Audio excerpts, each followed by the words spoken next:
बच्चों, कल हम लोगों ने आयन ऊर्जा पढ़ी थी और हमने समझाया था, शायद आप लोगों को समझ में आया होगा कि आयनन ऊर्जा क्या होती है। सबको याद है कि किसी भी परमाणु से एक इलेक्ट्रॉन बाहर निकालने में जितनी ऊर्जा आवश्यक होती है उसे उस परमाणु की आयनन ऊर्जा कहते हैं। अब यहाँ पर हमें नई चीज़ पढ़नी है, इलेक्ट्रॉन बंधुता। ये आयनन ऊर्जा के विपरीत है। वहाँ से हमें परमाणु से एक इलेक्ट्रॉन बाहर निकालना था। अब उसकी परिभाषा में थोड़ा सा परिवर्तन ये है कि किसी विलग परमाणु द्वारा एक अतिरिक्त इलेक्ट्रॉन को ग्रहण करने में, यानी यहाँ परमाणु एक इलेक्ट्रॉन ले रहा है, ठीक है, किसी गैसीय विलग परमाणु द्वारा एक अतिरिक्त इलेक्ट्रॉन ग्रहण करने में जितनी ऊर्जा मुक्त होती है, यानी यहाँ पर परमाणु अपनी ऊर्जा खर्च करता है, वह ऊर्जा उस परमाणु की इलेक्ट्रॉन बंधुता कहलाती है। समझ में आ गया? अब इसका जो मात्रक है वो है ई ए। क्या है? ई ए। समझ में आ गया? तो यहाँ पर ध्यान रखना है, ई ए क्या है? इलेक्ट्रॉन एफिनिटी इसे कहेंगे, इलेक्ट्रॉन बंधुता, और मात्रक इलेक्ट्रॉन वोल्ट होता है। तो किसी परमाणु द्वारा एक इलेक्ट्रॉन ग्रहण करने में जो मुक्त ऊर्जा होती है उसे बोलेंगे ई ए वन। क्या बोलेंगे? ई ए वन। इतना समझ में आ गया? तो यहाँ पर जो ई ए वन है, प्रथम इलेक्ट्रॉन बंधुता है। इसी प्रकार से जब कोई परमाणु में दो या तीन इलेक्ट्रॉन हम प्रवेश कराते हैं तब इलेक्ट्रॉन बंधुता को ई ए टू और ई ए थ्री से प्रकट करते हैं। तो किसी परमाणु के लिए यहाँ पर बेटा 11 लिखा है, ये 11 नहीं है, ई ए वन है, ठीक है। किसी परमाणु के लिए ये जो लिखा है 11, 11 नहीं, ई ए वन का मान सदैव ऋणात्मक होता है। क्यों होता है? क्योंकि परमाणु स्वयं अपनी ऊर्जा मुक्त करके इलेक्ट्रॉन ग्रहण करता है, और मुक्त ऊर्जा यानी जो परमाणु अपनी ऊर्जा खर्च करता है उसका मान सदैव ऋणात्मक होता है।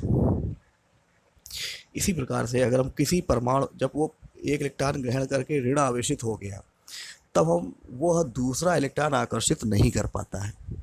क्यों नहीं कर पाता है? क्योंकि वो तो पहले से ही ऋण आवेशित हो गया, और जब दूसरा इलेक्ट्रॉन उसके पास आएगा तो दोनों का आवेश समान होता है और वो एक दूसरे को प्रतिकर्षित करेंगे।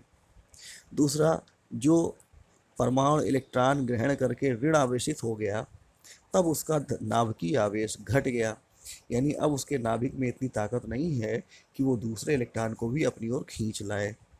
इसीलिए हमें दूसरा इलेक्ट्रॉन बाहर से ऊर्जा खर्च करके अंदर प्रवेश कराना होता है। इतना समझ गए?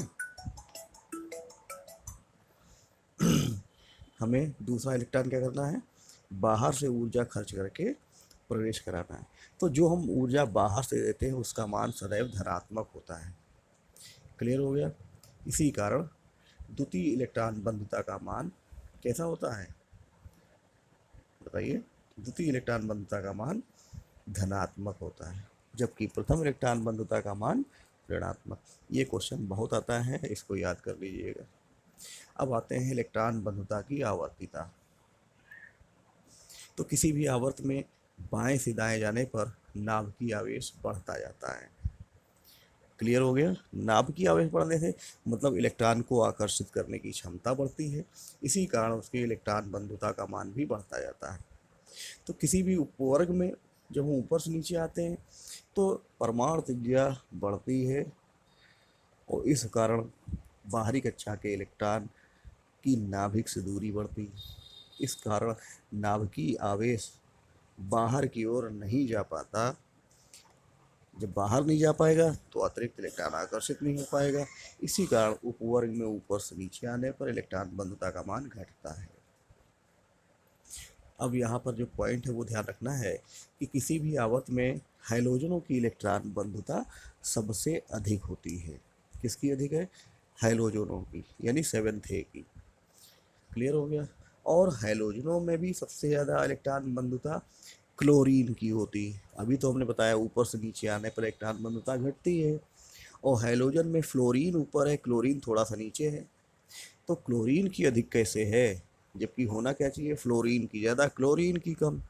लेकिन यहाँ पर अभी हमने यहाँ लिखा भी है कि क्लोरीन की इलेक्ट्रॉन बंधुता अधिक है।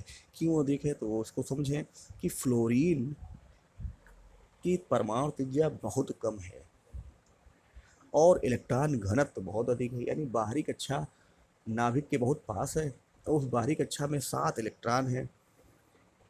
इतनी कम जगह है कि उसमें 8वें इलेक्ट्रॉन की, यानी बाहर से जो इलेक्ट्रॉन है उसकी घुसने की जगह नहीं बन पाती। इसी कारण बाहरी कक्षा के जो 7 इलेक्ट्रॉन हैं, उस इलेक्ट्रॉन को जो बाहर से आ रहा है उसको धक्का लगाते हैं, भैया तुम मत आओ क्योंकि हमारे यहाँ जगह नहीं है। जबकि क्लोरीन में ऐसा नहीं है, उसकी बाहरी कक्षा में 18 इलेक्ट्रॉन तक जा सकते हैं और केवल 7 ही इलेक्ट्रॉन होते हैं, इसलिए वो अतिरिक्त इलेक्ट्रॉन को आसानी से आकर्षित कर लेता है। यही कारण है कि क्लोरीन की इलेक्ट्रॉन मूलतः अधिक होती है। अभी तक ज्ञात जितने भी तत्व हैं उन सब में सबसे ज़्यादा इलेक्ट्रॉन बंधुता क्लोरीन की होती है, और अक्रिय गैसों की इलेक्ट्रॉन बंधुता का मान सदैव शून्य अथवा धनात्मक होता है। तो समझ में आ गया इलेक्ट्रॉन बंधुता क्या है। एक बार फिर से हम बोल दे रहे हैं, किसी भी उदासीन गैसीय विलग परमाणु द्वारा एक अतिरिक्त इलेक्ट्रॉन ग्रहण करने में जितनी ऊर्जा मुक्त होती है वह उस परमाणु की इलेक्ट्रॉन बंधुता कहलाती है। क्लियर हो गया। मात्रक इलेक्ट्रॉन वोल्ट और संकेत E A। जब पहला इलेक्ट्रॉन प्रवेश होगा तो परमाणु ऊर्जा खर्च करेगा, उसको हम कहेंगे EA1, और इसका मान सदैव ऋणात्मक होता है। जब हम दूसरा इलेक्ट्रॉन प्रवेश कराएंगे तो हमें बाहर से ऊर्जा देनी पड़ती है, यानी EA2 का मान धनात्मक होता है। ये ध्यान रखना है, ठीक है।